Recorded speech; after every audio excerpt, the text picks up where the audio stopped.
I'm going to look at the Leaving Cert Applied Maths 2005 question 1b. So in the question we have a mass of 8 kg which falls from rest. After 5 seconds it penetrates sand. So in other words that means after 5 seconds it hits sand.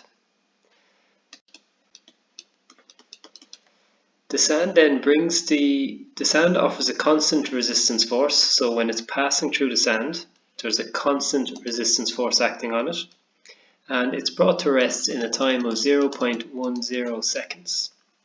Find the constant resistance force of the sand. So if we want to figure out what the resistance force of the sand is, well obviously this is an acceleration question, so we're going to be using UVAST and we're going to be using F equals ma. So the first thing we need to do is we need to find out the speed at which the mass hits the sand.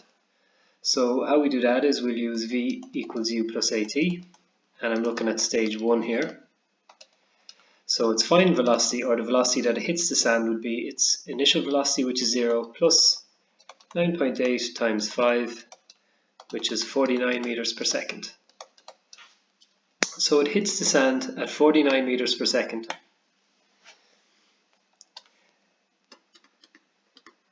And then the sand brings it to rest after a time of 0.01 seconds. So its initial velocity hitting the sand is 49 and its final velocity is going to be 0.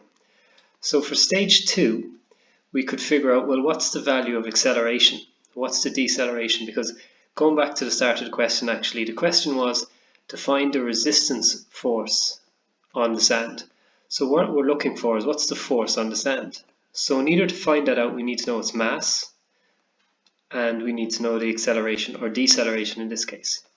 So now we have the initial velocity, we have the final velocity, and we have the time. So we can use that to figure out A. So using V equals U plus AT again, this time the final velocity is 0 and the initial velocity is 49, plus A times 0.01. That gives us an acceleration of minus 4900 meters per second squared, or a deceleration of that.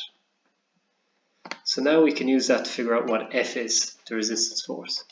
Now there's a little bit of a catch here. F equals ma is our equation, but that F really stands for FR, resultant force. And if we look at this particle as it moves through the sand, there's a resistance force coming from the sand, let's call it R, but that's not the only force that's acting on it. Its weight is also acting on it. So these are the two forces that are acting on it. Overall then, R is bigger than its weight, so the overall resultant force would be R minus mg, and that's equal to its mass, which is 8 times minus 4900.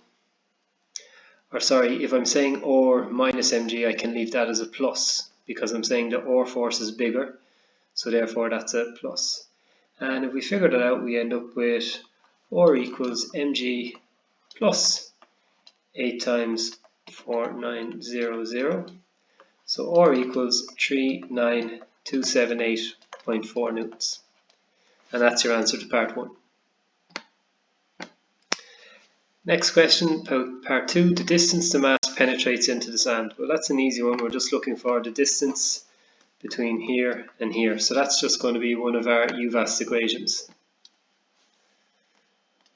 So we can use V squared equals U squared plus 2AS. Its final velocity is 0. Its initial velocity is 49.